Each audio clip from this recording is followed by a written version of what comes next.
A paz seja com você e sua casa, aqui Rogério K9, é um prazer voltar a falar com vocês, espero que você e sua família estejam desfrutando da paz do Criador. Eu tenho a presença da minha esposa, companheira inseparável, capixaba, Mariane. Shabbat Shalom. Criador abençoe sua família. Nós temos orado por você que nos acompanha no grupo Sobrevivência, no WhatsApp, no Telegram, que a nossa querida irmã Amalia nos orientou através do Telegram. De lá para cá nós temos usado essa ferramenta também. Criador abençoe sua família, irmã, e os outros irmãos. Não dá para falar de todo mundo, é muita gente, viu? Mencionei seu nome aqui, irmã, por conta de que você nos auxiliou muito com o Telegram e muito obrigado. E enfim, os outros irmãos que têm nos acompanhado também, nós temos orado por você, viu? Vamos lá. O que você vai ver nesse vídeo?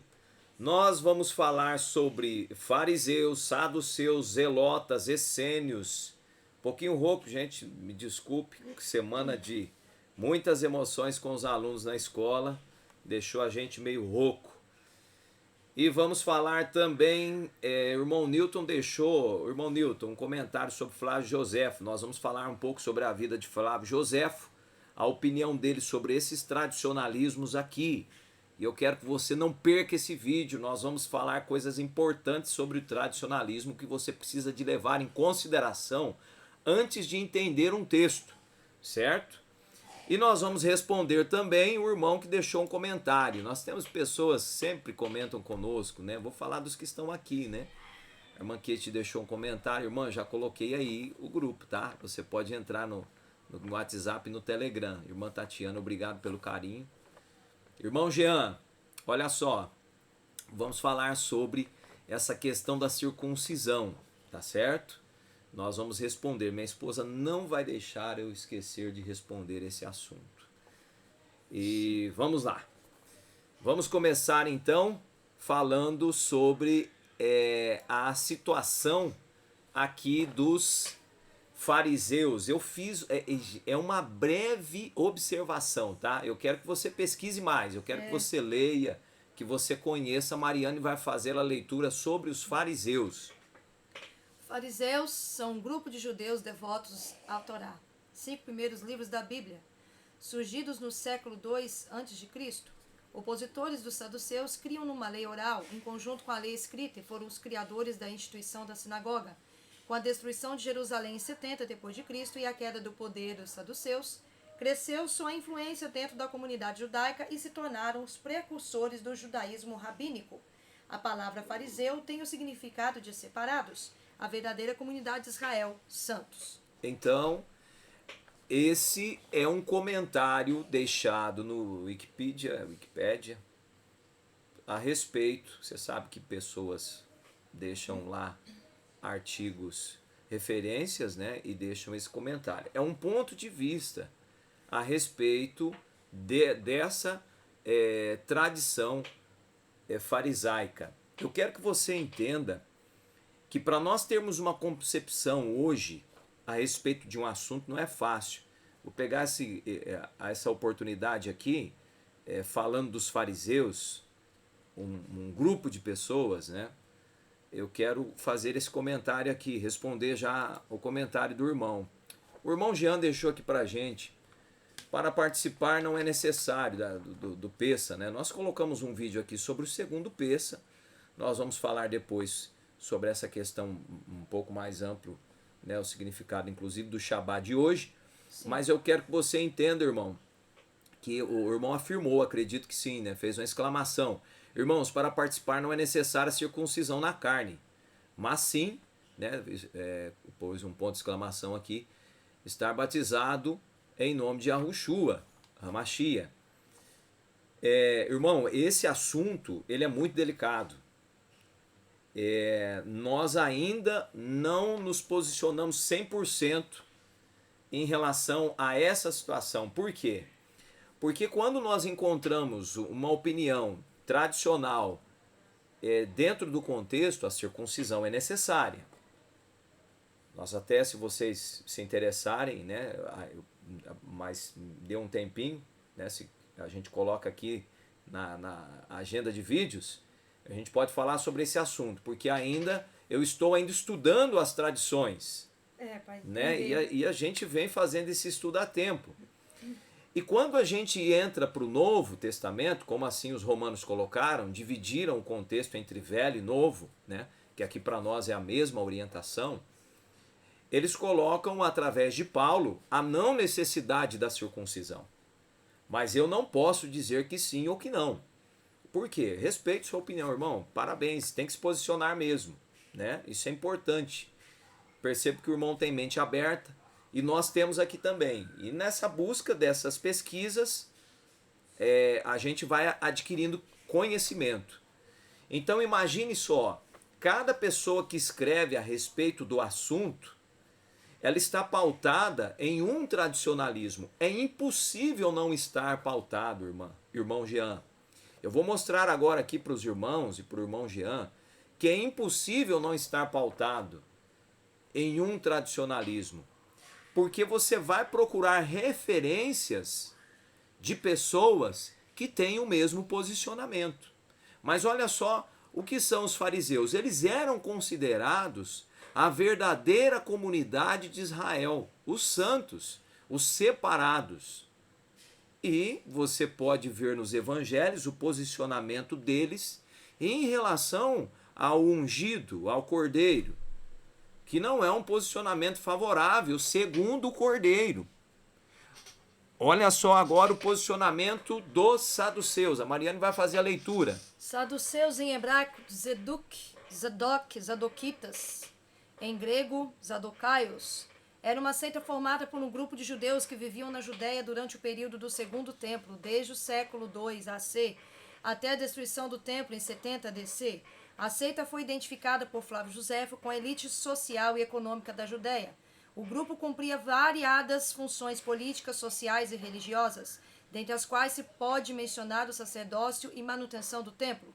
Os saduceus são frequentemente comparados com outras seitas do período, como os fariseus e os essênios. Especula-se que a extinção do grupo ocorreu algum tempo depois da destruição do templo de Herodes em Jerusalém, no ano 70 DC, sendo que os ananitas possivelmente tiveram algumas raízes na filosofia dos saduceus. O irmão Nilton mandou para a gente um comentário, pelo que eu me lembro, irmão Nilton, desculpa a demora para responder, né, em cima do que nós falamos a respeito dos adoquitas, né, em relação à orientação dada pelo profeta, dizendo que eles seriam da descendência de Arão e deveriam cuidar dos interesses do templo. Então, essa visão colocada aqui, mencionada, a pessoa que deixou esse comentário sobre esse grupo religioso, né, saduceus, ela posiciona-se em algumas partes fazendo uso da visão de Joséfo. Mas quando nós entrarmos lá nos comentários de Joséfo, eu vou mostrar para vocês que além de Joséfo, existe um posicionamento cristão de quem traduziu Joséfo. Então é muito crítico hoje eu dizer assim amplamente, Joséfo pensava assim, uma vez que o tradutor, na tradução do livro cristão, possui alguns pensamentos que provêm dessa crença, o cristianismo. Então olhem só, agora que nós vimos um resuminho do que são os fariseus e os saduceus, nós vamos falar sobre o zelota, né? O zelota, a Mariane vai fazer a leitura. Zelota ou zelote, do grego antigo, zelotes, imitador, admirador, zeloso ou seguidor.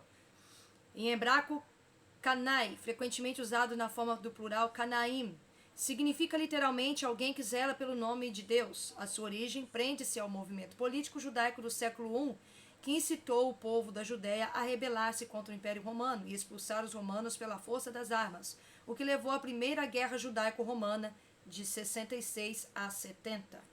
Então nós temos um outro grupo com uma outra visão espiritual parecida com os anteriores, que usam termos hebraicos, são aparentemente de mesma etnia, certo? E estirpe de conhecimento, de tradição, que trazem também na sua bagagem uma hierarquia e que utilizam, né, utilizam de uma forma diferente de trabalho em relação à sua crença, à sua fé. Mas por que nós estamos mencionando isso? E eu vou dizer aqui antes de falar sobre os essênios. Nós temos especulações, por exemplo. Nós temos grupos hoje ensinando as pessoas a ler hebraico, a falar hebraico.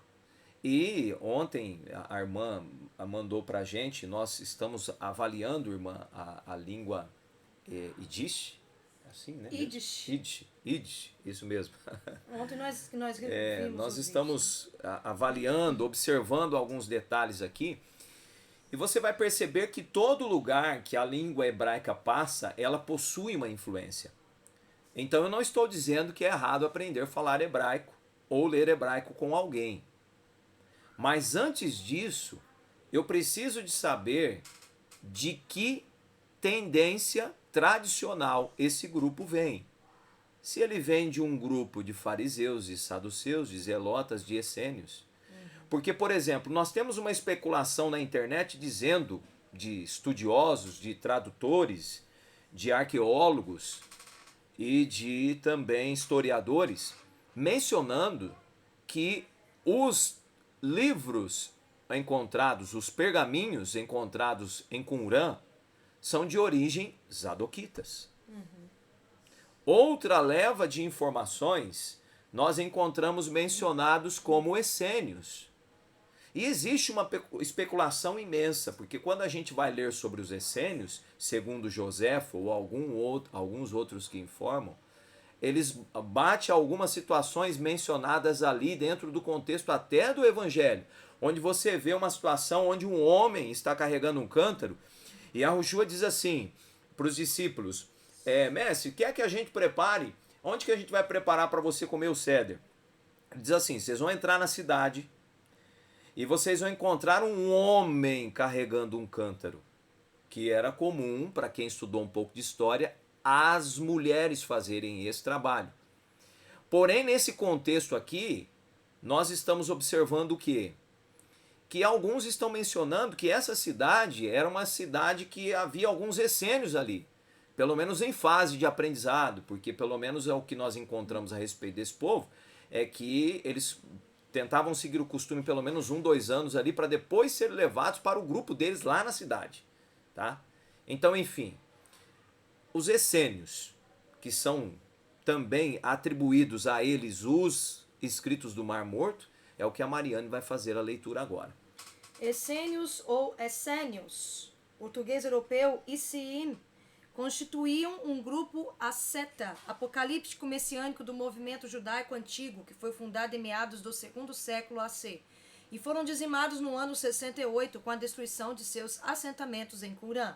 O movimento já foi mencionado por autores antigos. Atualmente tem-se redespertado o interesse pelo grupo após a descoberta dos manuscritos do Mar Morto e do levantamento arqueológico de Qumran. Então, quando eu falava aqui a respeito de você aprender, o cuidado que tem que se ter ao aprender, segundo outros, uma linguagem, uma cultura, é observar que linha tradicional é representada ao que se oferece como aprendizado. Porque imagine só, quando nós observarmos aqui, por exemplo, Joséfo, você vai entender melhor isso. Mas eu corro o risco de aprender um tradicionalismo que possa não ser hebreu, mas que possa ser um tradicionalismo essênio, zelota, saduceu ou fariseu, já que são grupos de pessoas envolvidas diretamente ao sacerdócio, à ampliação, à divulgação da Torá e dos costumes hebraicos. Entende? Então, quando você vai para estudar a história, você vê esses campos se abrindo, né? Aliás, essas tradições se abrindo no campo vasto do hebraico, e cada um com o seu tradicionalismo. E cada um juntando artigos históricos e arqueológicos para defender que eles estão pensando corretamente. Então vamos lá, agora nós vamos para Joséfo. Separei aqui uma breve leitura desse personagem que escreveu a história dos hebreus e é utilizado amplamente na arqueologia e na história bíblica. Joséfo era filho da eminente tribo de Levi dentro da comunidade judaica. Isto representava que sua descendência estava a cargo das funções sacerdotais. Possuía cidadania romana com um admirável conhecimento nas línguas orientais, como o hebraico, o aramaico e nas ocidentais, tanto o grego como o latim. Então, para quem estuda Joséfo, que eu acredito que é uma boa leitura, faça a leitura do livro para você ter um conhecimento voltado para uma linha desse tradicionalismo que nós vamos mostrar aqui agora, a linha de Joséfo, para que você entenda, né, que o trabalho apresentado por Joséfo, né, vem de um homem que veio de uma linha sacerdotal. Aparentemente, eu não estava lá para ver, eu não vi o tipo sanguíneo dele, e eu sou muito categórico nisso. Quem comentou isso é alguém que escreveu, e eu dependo dele, porque eu não fui testemunho ocular de Joséfo. Então, desde pequeno, Joséfo foi instruído na lei judaica, aprendendo a ler desde cedo, quando o jovem passa pelas seitas religiosas de seu tempo, tais como a dos fariseus, dos saduceus e dos essênios. Conforme Adas Lebel, os fariseus eram a seita mais vigorosa do judaísmo, enquanto que os saduceus estavam em decadência. Com algumas diferenças de interpretação do Antigo Testamento, os saduceus apresentavam um comportamento social pouco agradável, principalmente contra os estrangeiros. olha só, os saduceus apresentavam um comportamento social pouco agradável, com algumas diferenças de interpretação do Antigo Testamento.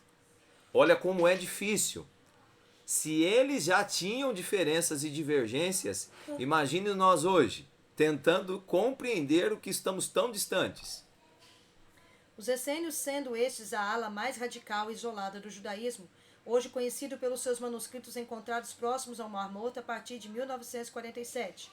Dentre esses documentos encontrados há um que se denomina da Regra. Este expressa a forma rígida como viveu os essênios. Joséfo os exalta e os admira em sua obra, porém não se propõe a caminhar por esse caminho em sua formação. Um isolamento total da sociedade de sua época não era algo que Joséfo estava disposto a seguir.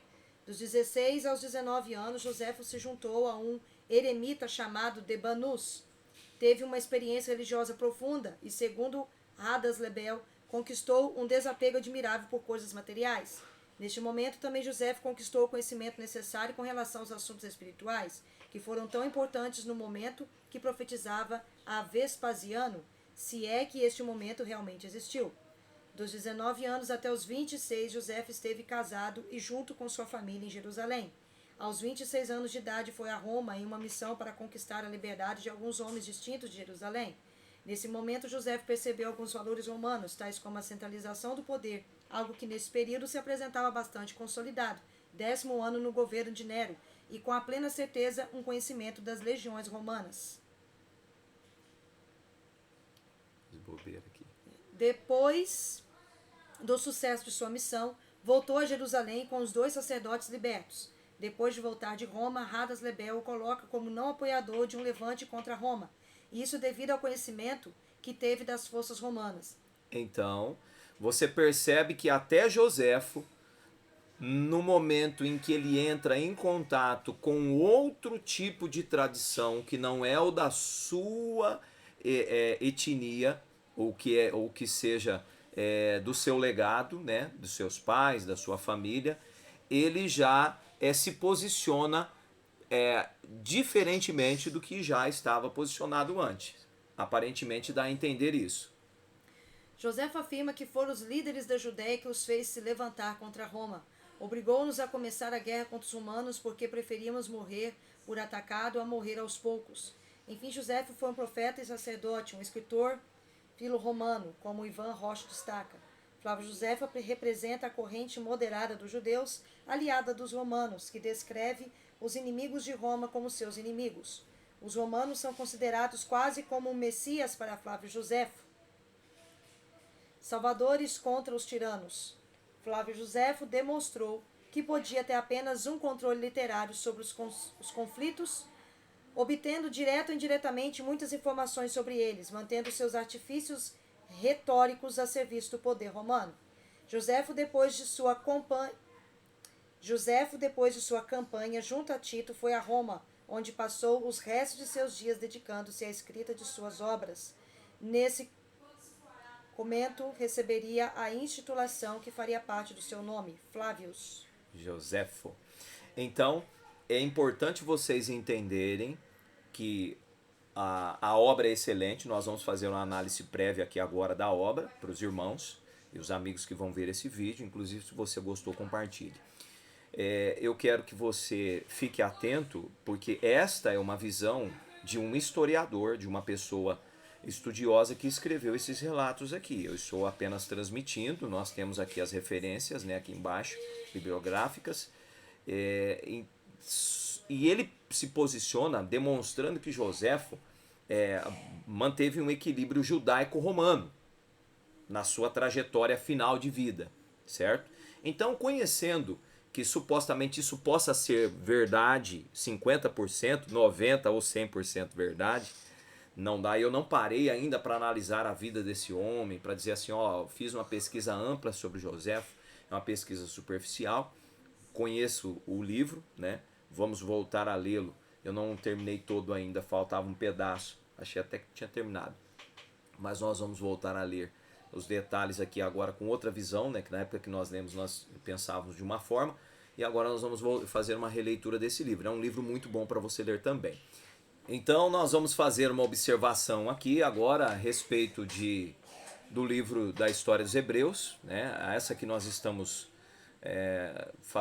vamos fazer a leitura, a análise aqui é traduzido por Vicente Pedroso. Cadê o tradutor aqui? É um padre, tá bom? O pessoal não colocou, mas ele é um padre e fez essa tradução. E é importante já você entender disso para você perceber que a visão do escritor. Então você vai ter a visão de um cristão traduzindo uma obra, tá certo? Então vamos lá, a Mariane vai fazer a leitura aqui da apresentação. Aliás, minto, né? Ela só vai fazer a leitura desse comecinho aqui, né? Para ver se bate com a informação que nós apresentamos anteriormente. Flávio Josefo. Flávio Josefo foi um escritor e historiador judeu que viveu entre 37 e 103 DC. Seu pai era sacerdote, sua mãe descendia da casa real asmoneana.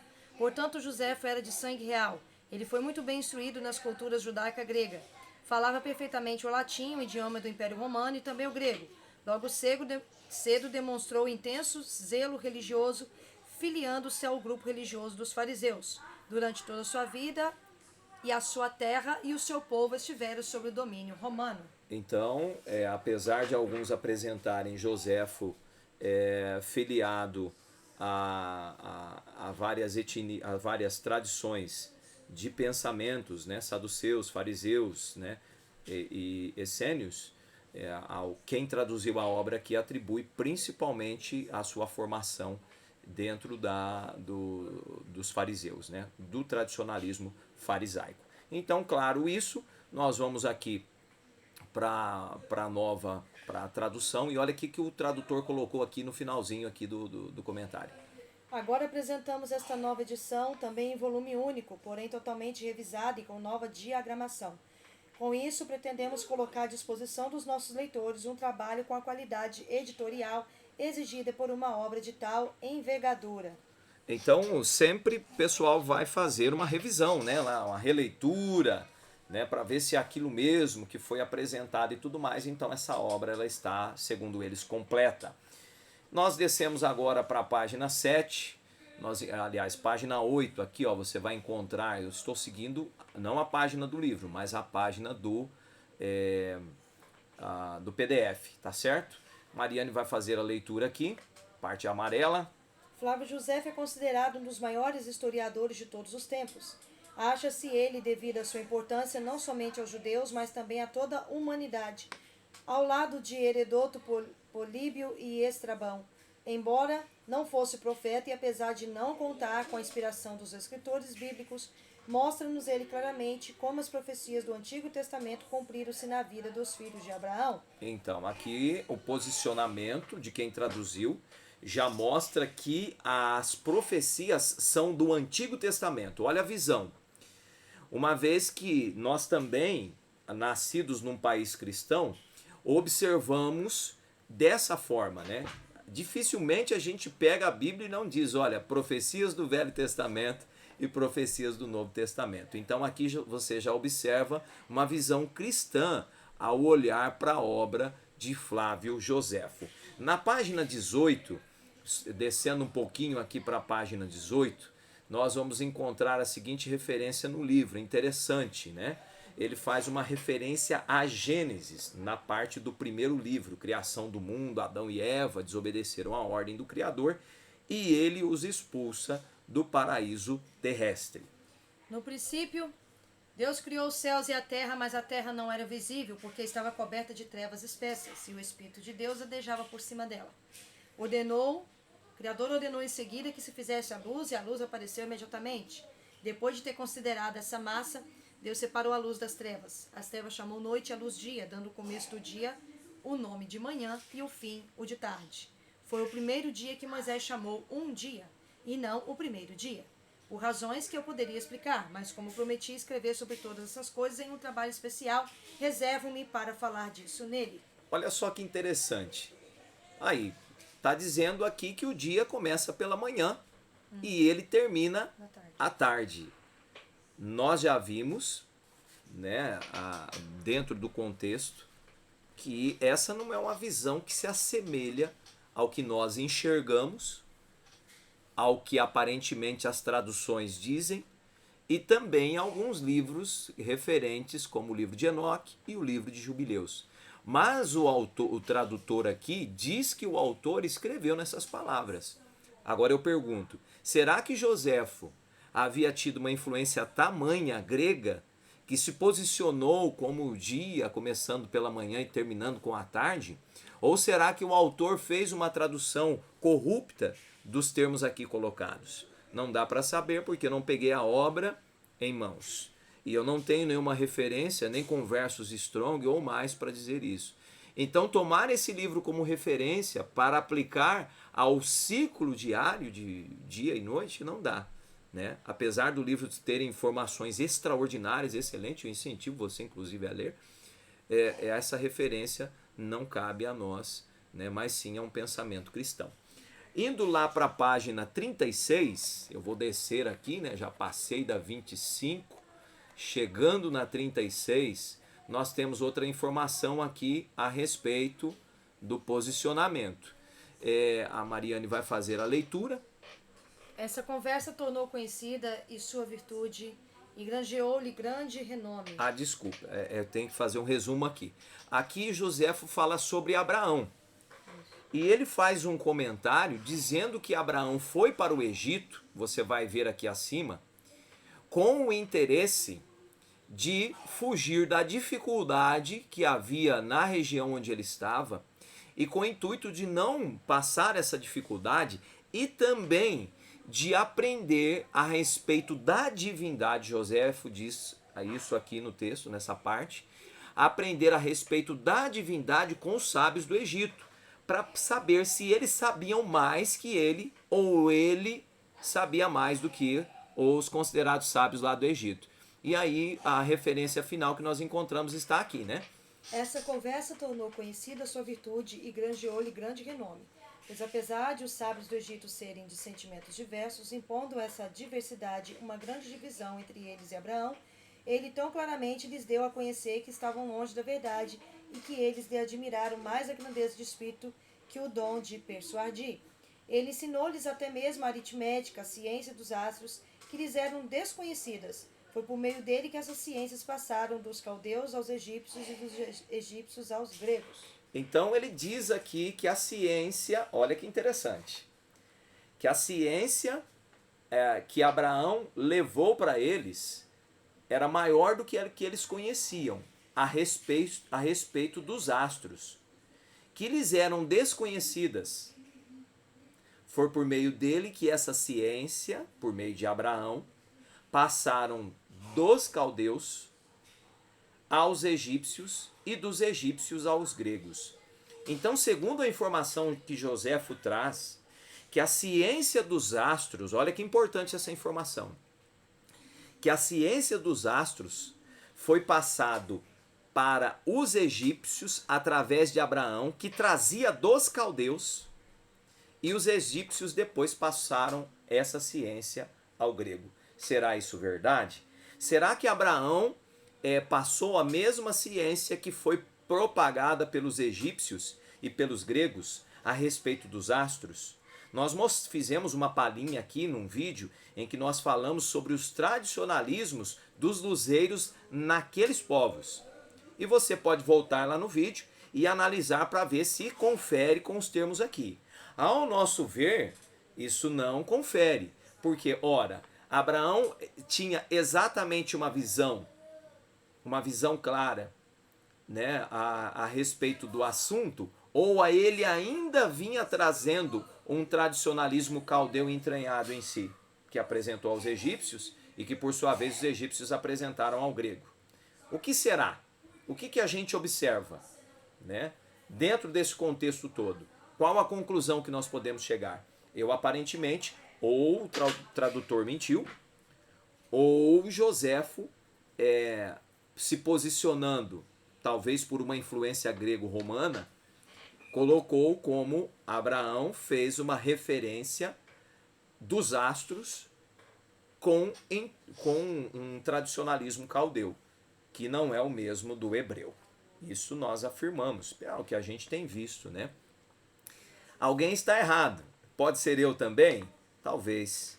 Mas não é o que a gente tem visto a olho nu e não é o que nós temos encontrado nas traduções do contexto da Escritura. É por isso que é importante, antes de se posicionar, né, estudar amplamente para termos uma consciência de onde vêm as informações.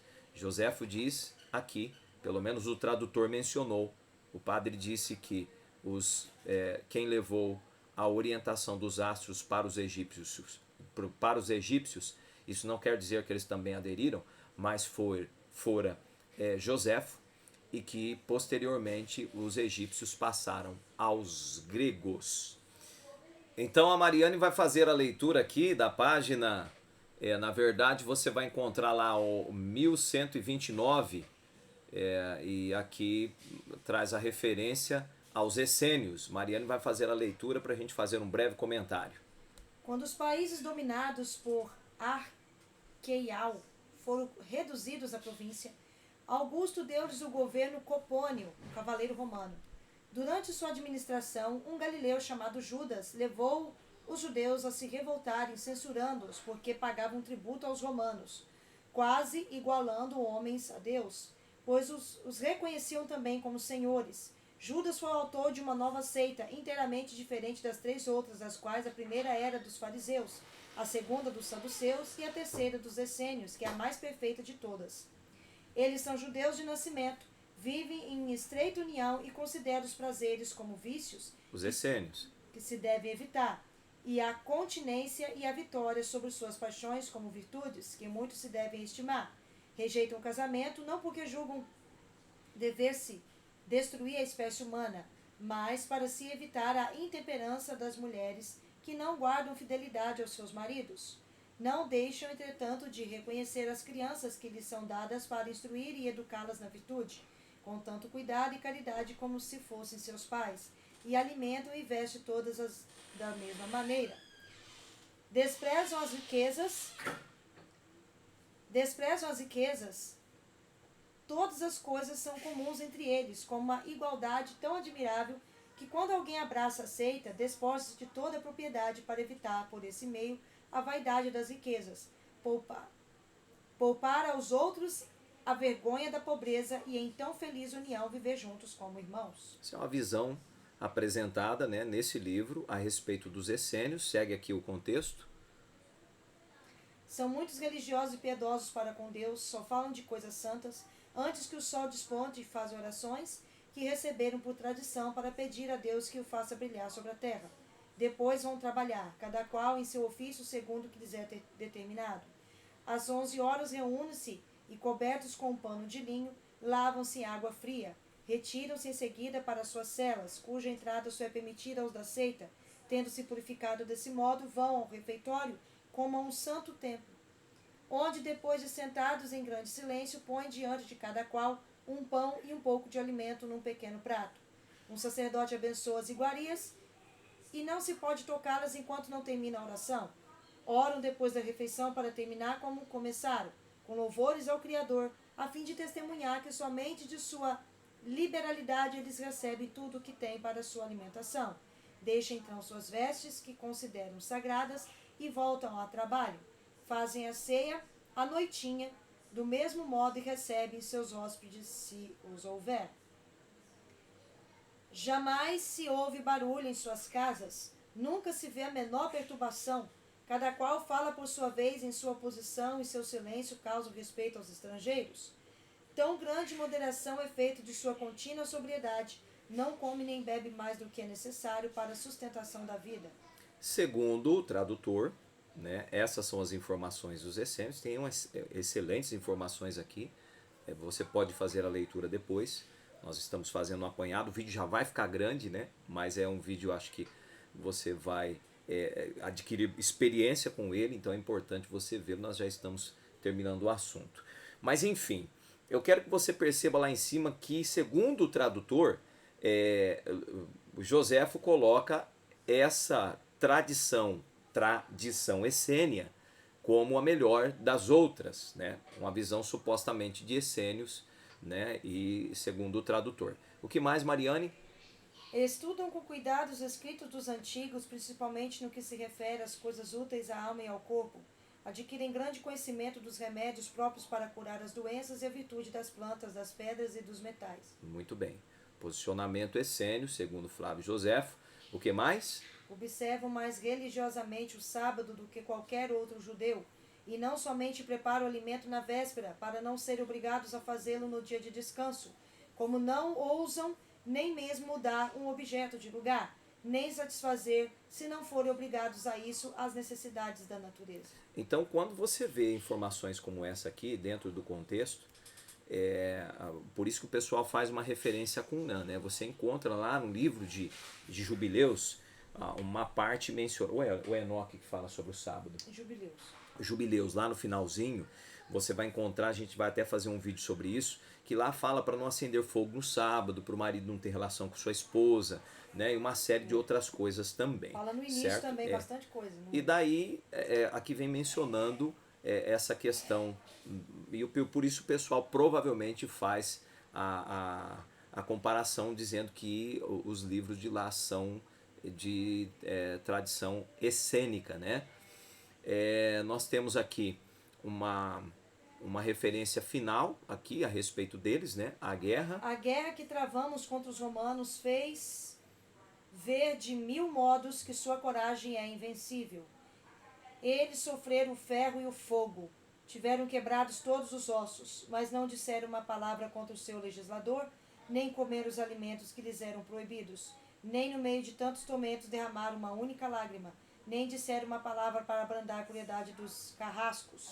Ao contrário, zombavam dele, sorriam e morriam alegremente, porque esperavam passar desta vida para melhor e acreditavam firmemente que, embora nosso corpo seja mortal e corruptível, nossas almas são imortais e incorruptíveis, de uma substância etérea, muito sutil, encerrada no corpo, como numa prisão onde uma inclinação natural as atrai e retém, e que apenas se veem livres destes laços carnais que as prendem em dura escravidão, quando elevam-se ao ar e voam com alegria. É uma visão, tá? Agora vocês vão ver uma diferença entre eles, né? A visão essênica dos essênios, a visão dos fariseus, né? Segundo Flávio Joséfo. Nisto estão de acordo com os gregos que julgam que as almas felizes têm sua morada além do oceano, numa região onde não há chuva, nem neve, nem calor excessivo, mas um doce Zéfiro e faz sempre agradável, e que ao contrário as almas dos maus têm por morada lugares gelados, agitados por contínuas tempestades, onde eles gemem eternamente em sofrimentos infinitos. É assim.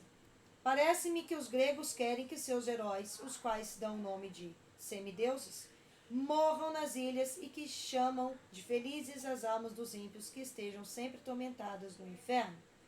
Como eles dizem, de Sísifo, Tântalo, Ixion e Títio.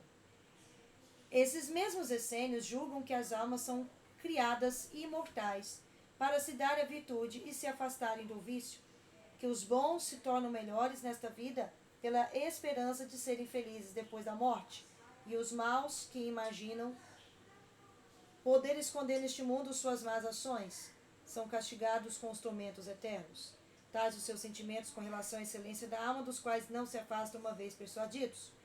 Há entre eles alguns que se vangloriam de conhecer as coisas futuras, quer pelos estudos dos livros santos e nas antigas profecias, quer pelo cuidado que têm de se santificar. Há uma... Então, essa daqui é uma espécie de essênio que, segundo o tradutor, Flávio Joséfo coloca dessa forma. Ele vai falar sobre outra espécie de essênio. Há uma outra espécie de essênios que estão de acordo com os primeiros no uso de certos alimentos, dos mesmos costumes e nas mesmas leis, mas divergem no que se refere ao casamento. Estes acreditam que é querer abolir a raça humana renunciar ao mesmo, pois que se todos fossem dessa opinião, ver-se-ia em breve a família humana completamente extinta. Mas nisso procedem também com tanta moderação, que antes de se casar observam durante 3 anos se a pessoa com quem se querem casar tem saúde suficiente para poder criar os filhos. Quando depois de casadas se tornam grávidas, não dorme mais com a esposa durante a gestação, para mostrar que não foi a voluptuosidade, mas o desejo de dar homens ao mundo e à república que os induziu a se casarem. Quando as mulheres se lavam, cobre-se com um pano, como os homens. Assim, pelo cabo de relatar, conhecemos os costumes e o uso dos essênios. Quanto às 2 primeiras seitas de que falamos, os fariseus são tidos como os mais perfeitos conhecedores de nossas leis e de nossas cerimônias. O principal artigo de sua crença é tudo atribuir a Deus e ao destino. Entretanto, na maior parte das coisas depende de nós fazer o bem ou o mal, embora o destino possa ajudar-nos muito. Eles dizem também que as almas são imortais, que as dos justos passam depois dessa vida a outro corpo e que as dos maus sofrem tormentos que duram para sempre. Então, quando você ver um grupo de hebreus, ou melhor, apresentando um hebraico, você, a partir da tradução referente aqui, pode ter uma ideia, né, de como a pessoa está apresentando, se é uma linha farisaica, se é uma linha essênica ou se é uma linha de saduceus, né? Então você viu aqui a crença dos fariseus em relação ao corpo, à alma em si, a vivência, né, ao que o Criador o fez. E você viu posteriormente a visão do essênio, né? O essênio, ele se posiciona que nós vamos para um lugar melhor, né, que nós vamos viver melhor lá, as pessoas boas, né, e as pessoas más vão sofrer num lugar tempestuoso. Já os fariseus, eles demonstram aqui que as almas são imortais e que as dos justos passam desta vida para outro corpo, desta vida a outro corpo, e que as dos maus sofrem tormentos que duram para sempre. Então essa é a visão farisaica. Segundo Joséfo, como pensam os saduceus, Mariane? Os saduceus, ao contrário, negam absolutamente o destino e creem que, como Deus é incapaz de fazer o mal, ele não se incomoda com o que os homens fazem. Dizem que estar em nós fazer o bem ou o mal, segundo nossa vontade, nos leva a um ou a outro, e as almas não são nem castigadas nem recompensadas no outro mundo. Enquanto os fariseus são sociáveis e vivem em amizade uns com os outros, os saduceus são naturalmente rudes e vivem mesmo grosseiramente entre si, como se fossem estrangeiros. Então você tem uma referência que é exatamente o que nós gostaríamos de mostrar para vocês. As diferenças entre o tradicionalismo de pensamento e de profissão de fé. Isso muda muito a compreensão de um texto. Então imagine um tradutor sendo saduceu, falando sobre a vida e a morte, um tradutor sendo fariseu, falando sobre a vida e sobre a morte, e um outro tradutor sendo essênio, falando sobre a vida e sobre a morte. Essas questões precisam de ser analisadas por você, porque afinal é sobre nós que estamos falando. É sobre o nosso conhecimento adquirido. Então todo conhecimento adquirido primeiramente não pode ser formado como base de verdade, a não ser que eu conheça o histórico, esteja vivenciando e perceba que aquilo realmente vem do Criador. E como que eu posso fazer isso? É o que nós sempre dizemos, colocando em prática em nossa vida, pessoalmente, praticando. É o que nós estamos incentivando constantemente aqui. Eu espero que você tenha compreendido. Foi um breve, ficou longo o vídeo, mas o que nós tínhamos que passar aqui nesse contexto foi um breve resumo desses tradicionalismos para facilitar a sua compreensão. Ora, quando você pega uma escritura para analisar e você sabe que vem desse tipo de tradicionalismo, você já vai conseguir observar nas entrelinhas a intenção do tradutor ou às vezes da suposta verdade colocada ali, tradicionalista daquele costume e daquela seita ou daquele povo ou daquela comunidade, certo? Espero que você tenha gostado. Incentivo você grandemente a estudar, a abraçar o conhecimento histórico, a entender através da arqueologia, para você não ser enganado com um tradicionalismo que não seja puramente hebreu e vindo do Criador. O Criador abençoe você e sua casa. Nós vamos ficando por aqui. Um forte abraço. Forte abraço, shalom.